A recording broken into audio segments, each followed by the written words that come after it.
Excellent. Cool. I think we should drink. Yeah, I like that plan. So this is a Bowmore from 2002, which makes it 12 years. Well, the 2002 doesn't matter, but the 12 does. Yeah. Oh, we got to start over. Now it's corked. No, it's dried out. Turn it off. The revolution is here. A movement of people free to live, work, and choose. We won't tell you what to think. We just demand that you think for yourself. This is Kibbe on Liberty. That will not. All right, so Ben Nevis 91. Let's take a look at that.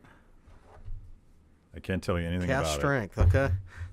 Yeah, we don't mess around here. Yeah. Cheers. We should celebrate the fact that the dictator of Washington, D.C. has, in her infinite magnanimous nature, is that even a word? Magnanimous, has said that I no longer have to show my Vaxport papers in order to go to a restaurant. So, so the science, I guess, is settled again. Well, it's, Faucism has moved north to Canada, so that's the... But I thought what we would do, actually, is talk about the world post-Canadian Trucker, because the world has changed dramatically just in the last couple days. Justin Trudeau, showing his fondness for the Chinese regime, has basically imposed martial law and is ready to seize the financial assets of any trucker that disobeys him. But the cascade effect has been a fundamental change in political science. Yeah. We now understand that doing these draconian lockdown things and Vaxports and masking children and all the things that we've been doing for now 2+ years will have political consequences, and that has changed things. So I feel like there needs to be a reckoning and an assessment of what, I guess, the mistakes that have been made and what were well-meaning and what were more pernicious, and who we should hold accountable. And I went back and watched we did an episode together on April 1st of 2020. Yeah, it was only 2 weeks into flattening the curve. Yeah. And it was kind of funny because I mispronounced Fauci's name, because I'm like, there's this guy who's on TV all the time, and he seems really full of himself. And later on, we would discover just how full of himself he was. But what's your take 2 years in? Like, where are we at? Well, I don't think anyone would have predicted that it would have gone on this long. That's really the first big takeaway. But I think what we're also seeing is a very rapid collapse, finally, of all these lockdowner politicians. They're realizing that, hey, there's an election around the corner, or in some of the other countries, they're realizing that the protests are getting very intense. And the longer that they keep sustaining this illusion of a lockdown regime and all these other policies that come with it that don't seem to have really done anything significant over the last 2 years, the more they imperil their own political careers. So we start to see some changes. Yeah, it's kind of funny that I didn't have it on my playlist that truckers from Canada would be our liberators. Right. There's actually supposed to be a truck convoy coming to D.C. in the next couple of weeks. We'll see how that emerges, and what and another, I guess it was in Paris, the irony of the government setting up truck blockades to block truckers from blocking the city. Government. There's like a tension here. The people that were all in favor of lockdowns, willing to shut down entire countries' economies for weeks, if not months, some cases even years on end, are now upset because truckers have shut it down for a weekend. Yeah. So there's a weird inconsistency here, and they're calling the truckers terrorists because they've blockaded a bridge for a weekend, whereas they shut down the border for the previous 2 years, and suddenly somehow that's not economic terrorism. Yeah. Shutting down the economy is only okay when we do it. That's the message. So April 1st, 2020, when did the Great Barrington Declaration get released to the public? So that was it was signed on October 4th, 2020. It came out the next day. so much later. Yeah, yeah.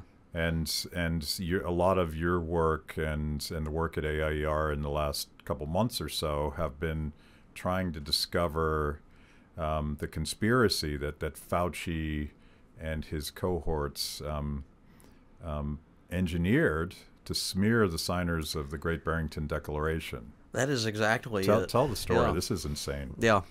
So if you go all the way back to October 2020 when we issued this document, it immediately started to get the attention of the press. I think the next day, Laura Ingraham or someone had it on Fox. Did you guys know how big this would be? We didn't. Yeah. We thought we were actually sitting around the dinner table the night that the conference took place, and we thought, hey, maybe we'd have 10,000 signers by the end of the year if we released this thing and put up a simple website where people could voice their support. Yeah. And we had 10,000 signers, I think, by the end of the second day that it was out, and it blossomed to now we're somewhere in the neighborhood of 1 million people worldwide have signed it. So it really did kind of catch us off guard on how quickly it went viral. And I think that is one of the things in retrospect. We look back and like, had we done it differently, we would have anticipated a much heavier reaction to it. But that also includes some of the dirty tricks that the other side played. And this is where the story got really interesting. Because, we released on October 4th. It starts to go viral the next day. Then 2 days later, this is what we just discovered a couple months ago through a Freedom of Information Act request. Francis Collins, who's the director of the National Institutes for Health, Fauci's boss, sent out an email 2 days after the Great Barrington Declaration hit to all of his senior staff, especially Fauci and Deborah Birx and all those familiar names were on there. Basically said, these are fringe epidemiologists, I'm quoting them there. We need a devastating public takedown of the Great Barrington Declaration.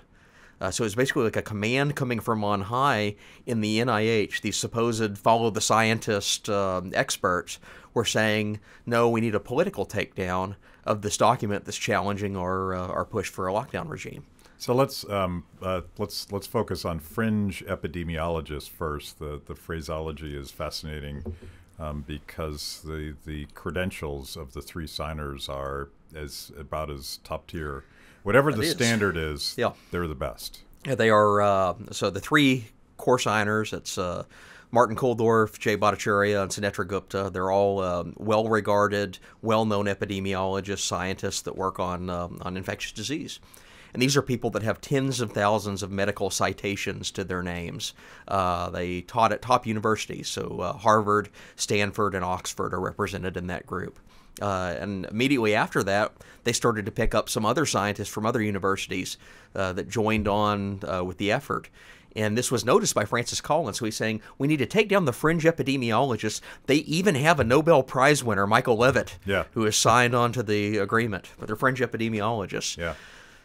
So that gets the other half of that is the conspiracy here is like what are public officials, public health bureaucrats doing, conspiring to mount a political smear campaign? Is that normal? Have you ever heard of? I'm sure it happens. Yeah. I'm a paranoid enough libertarian to know that this happens, but it seems pretty out there. Well, I think it's quintessential public choice theory. So as libertarians, we look at this and we expect the worst of bureaucrats.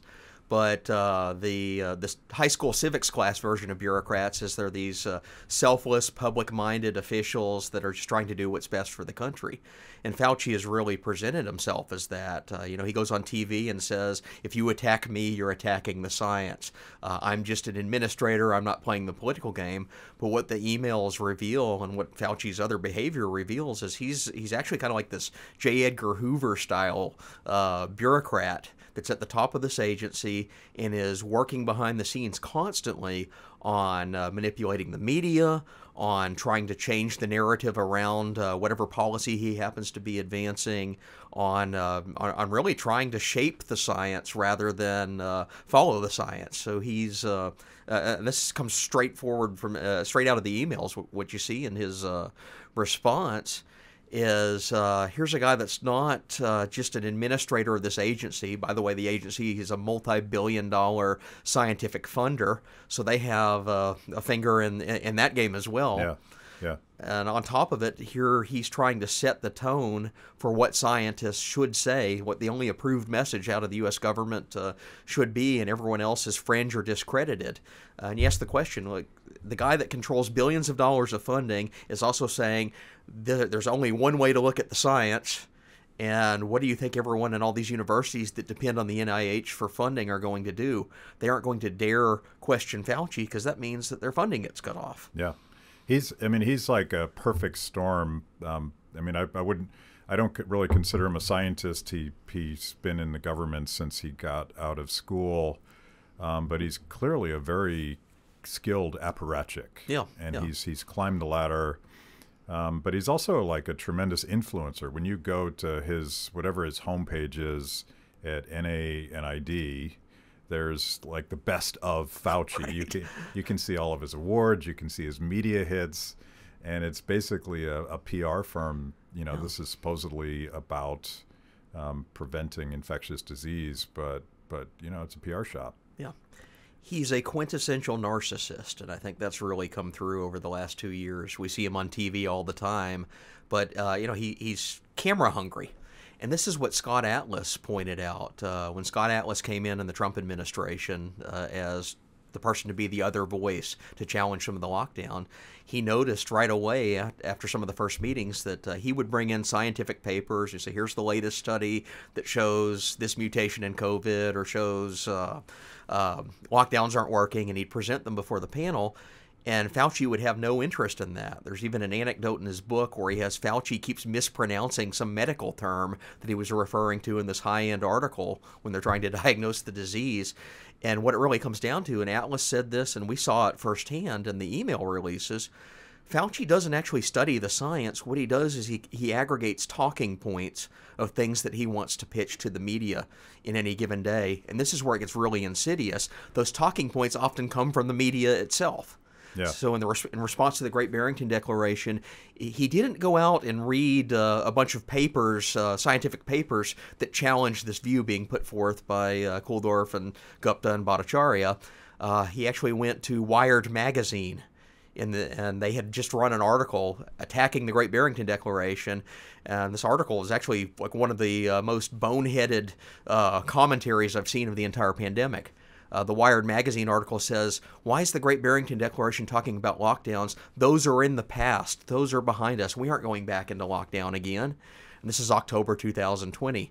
And this is the first piece that Fauci sends around to the top leadership of the NIH and says, use this to attack the Great Barrington Declaration. Now, one of these guys published in The Nation as well, yeah. Which is, it's not exactly Pravda, but it sort of is. It's kind of this fringe, far left, not a scientific outlet by any means. It's an editorial outlet. And that's the second thing Fauci gets. And we also find, we can infer, because there's all these redactions in the emails that they gave us, but we can infer at some point he commissioned one of his chief of staff figures to go aggregate all the articles that they could against the Great Barrington Declaration. And it's the standard lineup of these generally left of center to far left of center political editorials. So you have Fauci is being called up by the media to offer a commentary on the Great Barrington Declaration, but what he's really doing is he's parroting back to the media editorials that the media has already run, and then they use those editorials parroted right back to him to affirm or reaffirm their position. So it's like this echo chamber that he's developed. There's not any science behind it at all. It's just playing the media game. Yeah, so Matt Ridley was on the show, and he talks about a similar PR campaign with some of the same characters and some other guys who you would know better than me, but there was a PR campaign to smear anybody that suggested this might come from a lab, even though the initial reaction amongst scientists was, well, yeah, this probably came from a lab. It obviously has those characteristics, but the thing I talked to Matt Ridley about is the hysterical, concentrated, purposeful effort to smear lab leak theory just makes it all that more credible in my mind. It's like they're trying to divert, they're trying to cover up, they're trying to change the subject. Is that what they're doing with the Great Barrington Declaration? Like, I think the formula is almost identical. Yeah. And, I've read some of those emails as well from when they were trying to quash the lab leak. It played out almost in the exact same pattern. Francis Collins, head of the NIH, sends out an email to his upper-level staff, including Fauci, and says, hey, this theory is gaining legs in the media. We have to quash it. We have to take it down right now for political reasons. Never any engagement of the evidence, never a weighing of the pros and cons of the different arguments that are being made. It's we've already made our minds up. This is the political line that we're going to take, and we have to kill it. And by the way, if it proves to be true that it came from a lab, and every day that comes by, it seems more and more likely that that's actually true. Covering that up is not just political butt covering, it's potentially costing lives every day because the response is not modulated towards the facts as they were. Absolutely. It was based on some narrative that turned out to be false. Absolutely, yeah. And you see this in some of Fauci's prognostications. So he wrote this very strange article. I think it came out about September of 2020, and it was in the academic journal Cell, where he's talking about the future of pandemics in the world. And I call it a blueprint for Faucism when you read this article. And it's all about how we have to radically upend and uproot society based on the premise that there are these diseases out there in the wild carried by animals, and that the more that people travel around the globally integrated world, the more that there are goods crossing borders and people going to different countries, the chances that they're going to encounter these animals and then catch and spread the disease as it mutates into a human contagion radically increases. So he gets into here and says, basically, we need to redesign how our cities are set up, redesign how we do travel.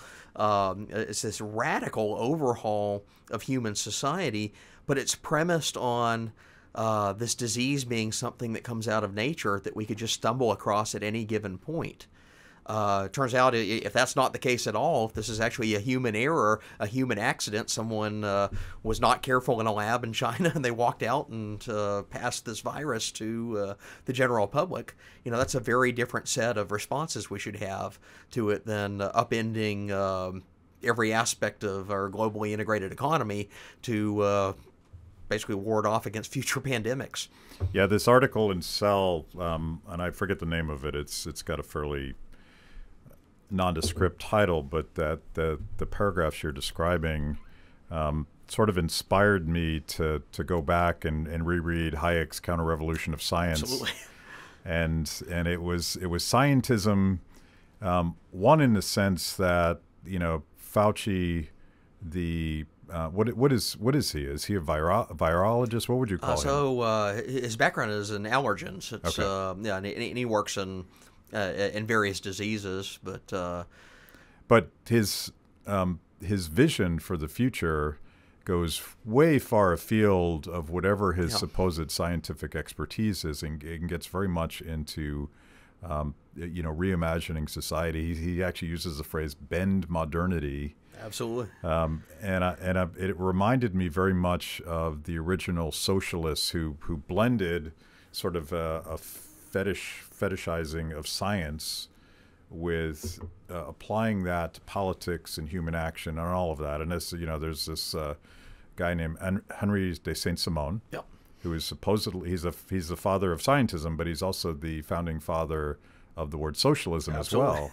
And so these things come together in kind of a creepy design. And Glenn Beck's very much focused on the Great Reset, but I think it might be more radical than that, and it gets back to that sort of pretension that they could sort of treat us like lab rats and organize society from the top down. Well, it's central planning run amok, and this is just a medical form of central planning rather than economic central planning. We saw that in the epidemiology models that Fauci seized on and several of the other governments of the world seized on. Famous one being the Neil Ferguson model out of Imperial College. And I know we talked about that when it was in its infancy back in April 2020. And, here's a fascinating story. Neil Ferguson runs this model first for the U.S. and U.K., and it's predicting millions of deaths, like COVID catastrophe.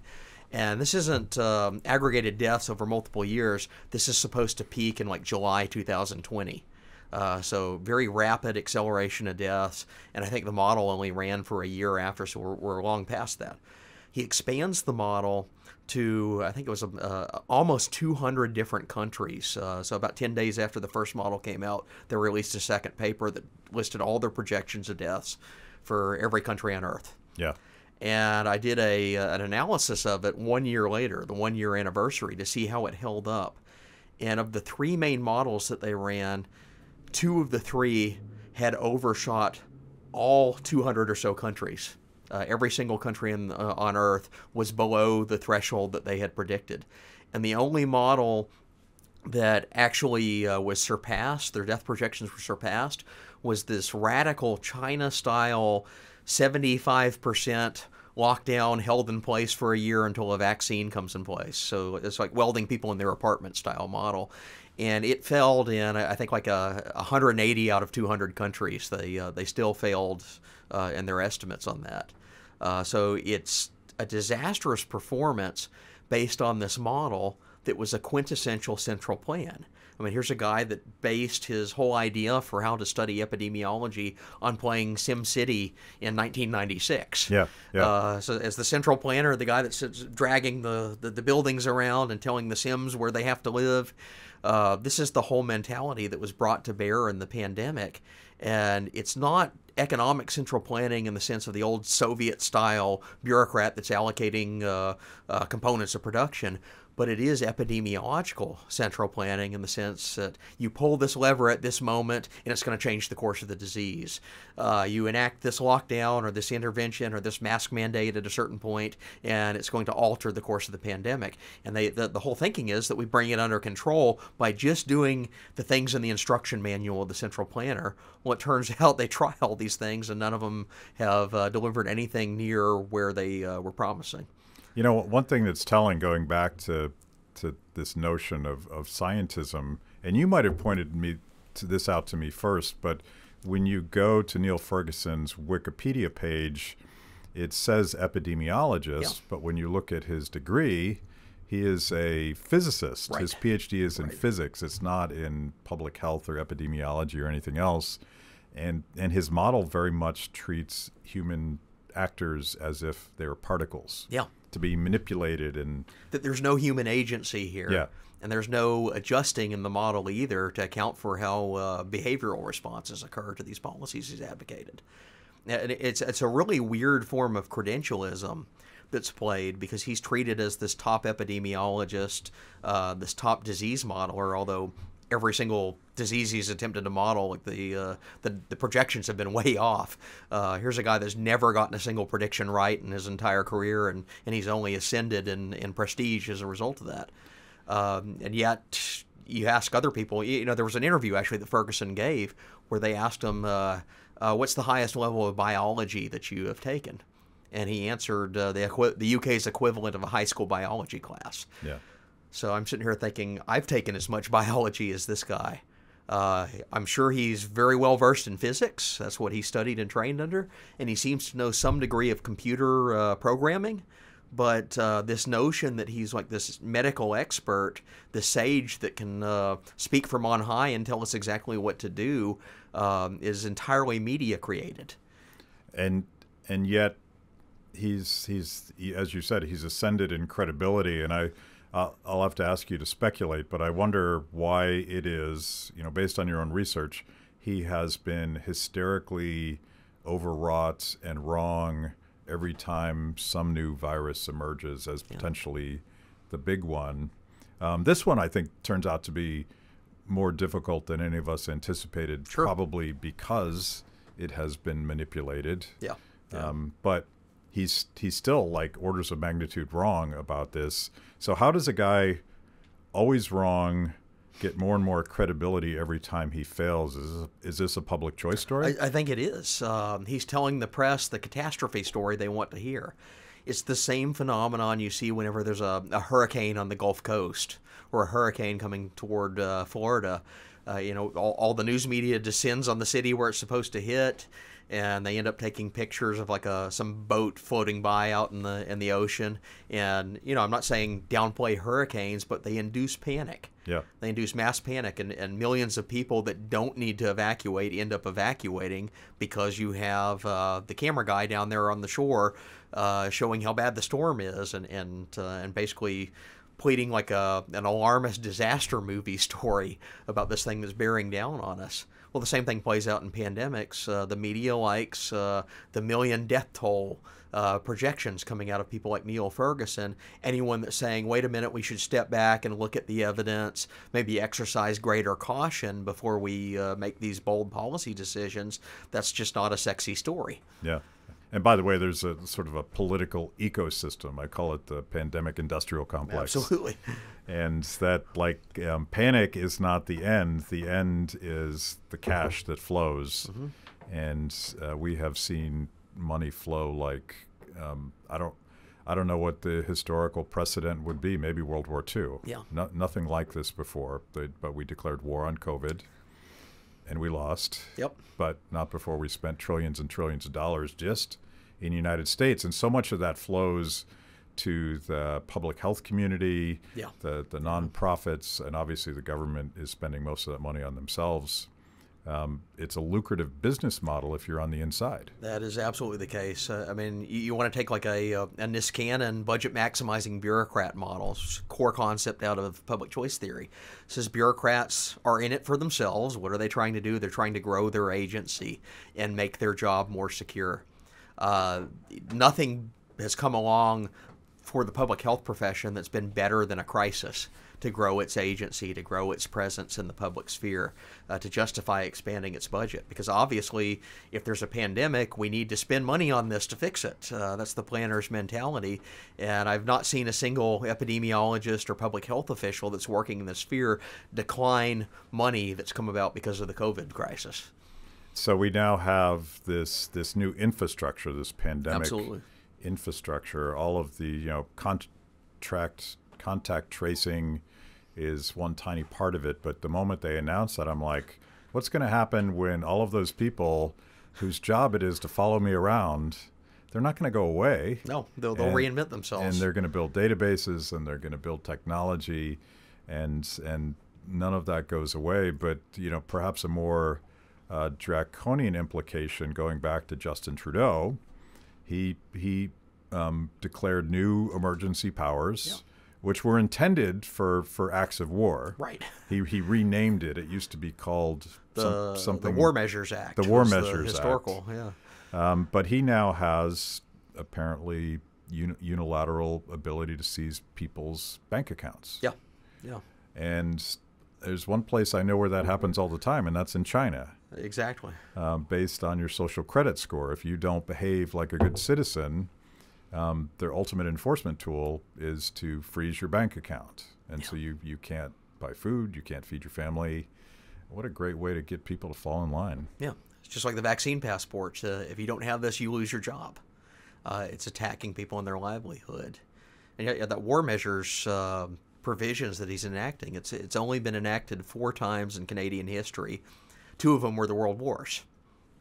Third one was Trudeau's father enacted it in response to a localized terrorism incident in Quebec. And this is the second peacetime invocation of these powers. And it's taking a measure that was clearly designed in 1914 in response to a war. So it's even if you object to the use of the suspension of civil liberties in war, and we can get into that, that's a whole other area of debate for libertarians. But he's taking it and applying it to a peacetime protest that is essentially inconveniencing a city in ways that his own policies were 10 or 100-fold as significant about doing that over the last 2 years. So it's really like an absurd exercise of power, and yet we're seeing it playing out in real time, and we're seeing him defending it as if he's like saving the country or something. Yeah. And the other thing that I think they and a lot of public officials have said this, that they want to normalize wearing masks. Absolutely. And I think that's probably, I mean, it's nefarious and totally destructive to the development of children, but I think they want to raise a generation that is obedient and mask wearing. Yeah, yeah. I don't know how you get this to go away. I think there has to be political consequences at the very least. Absolutely, absolutely, and that includes investigating some of these public health officials that claim to be the scientists. I mean, I'd even go so far as to say that people like Fauci and Collins that were playing politics to try to suppress scientific dissent should be facing potentially even criminal consequences for the misuse of their office. That's for the investigators to decide, and these guys have made entire careers of trying to play the political game and avoid consequences. Fauci's someone, and I've argued this before, probably should have been fired for his mishandling of the AIDS epidemic in 1983. And yet he survived for 40 years. 40 years later, he's still around, still doing the same thing. So the question is, when does someone like that face consequences? Maybe it's after he retires finally. The guy's 81 years old. He can't stay around forever. But this is where like the J. Edgar Hoover comparison comes in. Yeah. Hoover was this guy that was the head of the FBI for decades upon decades upon decades. And no matter who was in office, everyone feared him because he kept enemies lists and he kept files on everybody. He knew where the bodies were buried at the FBI. But as soon as he dies, as soon as he's out of office, his reputation has nosedived. It's plummeted. He's now recognized as the guy that launched basically like a terroristic government campaign against Martin Luther King. Yeah. So I see Fauci's reputation after he is out of office, after he's left this position, as being very susceptible and with good cause to a similar tarnishing. In other words, all the dirt that Fauci has managed to keep under control while he's in power will eventually come out. I think it was Jay Bhattacharya who has said that privately his colleagues will come to him all the time and whisper, "Please keep it up. Yeah. You're doing God's work." There has to be sort of like the dam is going to break at some point, because there has to be, frankly, substantial guilt amongst doctors and medical professionals who were sort of cowed into submission, like, I'm going to lose my grant, I'm going to lose my position. At what point do they start breaking ranks and saying, you know what, this was a humanitarian catastrophe, and I should have spoken up sooner? Yeah. Well, that's when you start seeing the long-term effects of the COVID lockdowns. When cancer cases start to spike, maybe a few years to even a few decades from now because of all the missed screenings. When we start seeing we have a flood already of substance abuse problems that took off during the lockdowns that we're just now starting to see the medical consequences of. But these aren't things that are just going to go away as soon as the COVID restrictions are gone. These are things that are going to play through the medical system for years or even decades. That's when you start to see a shift in the focus on treating those problems that arose directly because of the lockdowns, directly because of these policies. Then people start asking the questions. Maybe this wasn't the wisest way to go about addressing this pandemic, especially since it doesn't seem to have done anything or accomplished anything in terms of turning the tide of the pandemic. So we enacted these horrifically restrictive policies, got nothing for it, and yet the downside is going to be decades of other medical problems, social problems, economic problems. So I have to admit, after spending almost 2 years digging through data, trying to find some credible sources on for instance, an increase in cancer deaths, an increase in cardiovascular disease, an increase in suicide, an increase in developmental problems with children. I read all of this anecdotal evidence that like you can't actually learn how to speak unless you can see someone speaking to you, which seems sort of obvious when you say it out loud. But I'm sort of suspicious of the data. I'm probably like a lot of Americans right now, where I'm not going to throw the baby out with the bathwater, but I'm immediately skeptical of everything now that so-called public health officials say, because I'm like, is this propaganda? Are you covering up for past harms? What's your agenda here? And it's tremendously damaging to belief in medical innovation, for instance. Right. Like pharmaceutical companies have taken a drubbing Sure. And frankly, they earned it. That's absolutely the case. So it may be that scientific credibility is one of the biggest casualties of this thing. And we've seen this play out already for the past 2 years. You have people like Fauci that go on national TV and they lie to you. And then a month later, when the lie is exposed, they don't say, oh, I'm sorry, oh, I was wrong. They double down and defend it. So, well, I was lying to you for your own good. Yeah. And Fauci did this on the masks. He did this again on herd immunity, on vaccination rates. There's just dozens of examples of this. At some point, scientific credibility takes a hit, and it takes a hit in a substantial way. What does this mean going forward? It means that people that are actually trying to do good research in those areas are up against an obstacle of simply getting the public to listen to them. And that's going to have downsides for public health officials for decades to come, because everyone realizes, hey, this was the instance where they cried wolf too many times. Or they realize even worse, this is the instance where someone like Fauci, who was trying to plead his case from a trusted public official's perch, is actually behind the scenes manipulating data, manipulating the media, engaged in these smear campaigns against anyone that would dissent or question his advice. Really engaged in playing politics. So it's kind of pulled off the covers, pulled the curtain back on how these people really operate in their worst instincts. And now that the public has seen that, you're never going to easily rebuild that trust. It's going to be many years or decades to even get back to the point that we were in, say, January 2020. Yeah. And the other one that I sort of love the irony, even though it's tragic in practice. And I should preface this by saying I don't think either of us has been at all partisan during this whole thing. We've been, I think a later episode we were super tough on Trump. Absolutely. For embracing Faucism and lockdowns. And he platformed this guy because he loved the ratings. Right. And he was competing with Andrew Cuomo, who was getting better ratings than he was.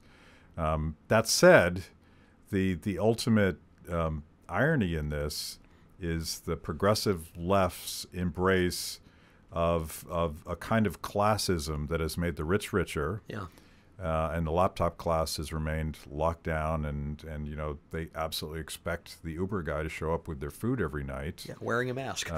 And now it turns out that they demand that truck drivers continue to work as they have throughout the pandemic. Yeah. And if they disobey, we're gonna bring them to heel. So it strips bare this maybe it was a naive notion that the progressive left actually cares about the working class, because they have nothing but disdain for them now. Yeah, and you see Gavin Newsom and AOC and all these prominent figures on the left. What are they doing? They're going to fancy dining galas, events at the Met in New York City, and they're walking through in their fancy attire, dresses, having a grand old time partying. And what you always see in the back of these photographs are rows and rows of the servants, of the people that are actually attending and working the event, and they're all masked up and in their place. Meanwhile, these left-wing celebrities are basically just flaunting every restriction that they have imposed on everybody else. So it's revealing a hypocrisy that I think has always been latent on the left, especially the ones that claim to care about the little guy, care about the laboring class, the self-appointed vanguards, if we want to go in the Leninist terminology. Yeah. It's like rules for everybody else, but not for me. And yet, when push comes to shove, as we're seeing during COVID, what are they doing? Well, they're not masked. They're going on vacation. They're dining out. They're attending events in public spaces at the same time that they've imposed restrictions on everybody else, and it's really kind of insidious. Yeah, watching all of the celebrities party at the Super Bowl. You are out, sir. I am. It's time for a refill. Yeah. Watching all those celebrities party at the Super Bowl. And by the way, I would love to get back to normal, and maybe we have to let this kind of hypocrisy flourish. But I can just say personally, I don't really want to go to a restaurant if I feel like the staff is being mandated to mask. And I have no problem if they want to wear a mask, and some of them probably do. Sure. But, as long as there's still a mandate in D.C., I haven't gone to a restaurant in D.C. Hop over the river to Virginia. Just go to the free state of Virginia now. But there has to be some sort of reckoning on this as well, because the disdain, and it all goes back to natural immunity. Yeah. You know, if you're a nurse, if you're a healthcare worker, if you're a truck driver, if you're someone working in food service, you probably got COVID the old-fashioned way. Right. You're out working your ass off, and now we're firing them for refusing to get vaccinated. And the left doesn't see the hypocrisy, and they don't see the violence that they're doing on the people that they claim to defend. Yeah. This is a real turn on the left. If you go back to as recently as the early 2000s, you had organizations such as the ACLU were regularly putting up press releases condemning this type of a logic. They condemned some of the emergency powers that were enacted in the wake of 9/11 when they thought it was going to be a bioterrorism pandemic. Well, some of these same emergency powers have been used during COVID. And now you have people on the left, including the ACLU, that have defended lockdowns, defended vaccine mandates. There was, I think, a pair of top ACLU attorneys even wrote an editorial, and it was like the New York Times or Washington Post or something like that, where they defended the mandates that 15 or 20 years ago would have horrified the executive leadership of these same organizations. So there has been a turn in the left towards a more authoritarian, elitist approach, and I think this comes with the political realignment we're seeing right now taking place because of COVID. Yeah, I've been predicting this, and I think the Canadian truckers sort of manifest what I think this new political coalition is. You know, it's a right to go to work and feed your family. It's the right to leave your home. It's the right to have autonomy over your own body. And it's the right to speak your mind, and like these obviously are small L libertarian values, but I really think they're kind of universal human values too. Yeah. And I think authoritarians, left, right, whatever, it's this whole bureaucracy that the only way we're going to get accountability is if that grassroots coalition rises up and fires the bad guys and then demands accountability for what they did. Yeah. Absolutely. Cheers to that. Cheers to that. Thanks for watching. If you enjoyed that show, make sure that you like and subscribe. Click the little bell so that you get notifications. And if you consume this via podcast, go wherever you want to go. We're everywhere. Kibbe on Liberty. The revolution starts now.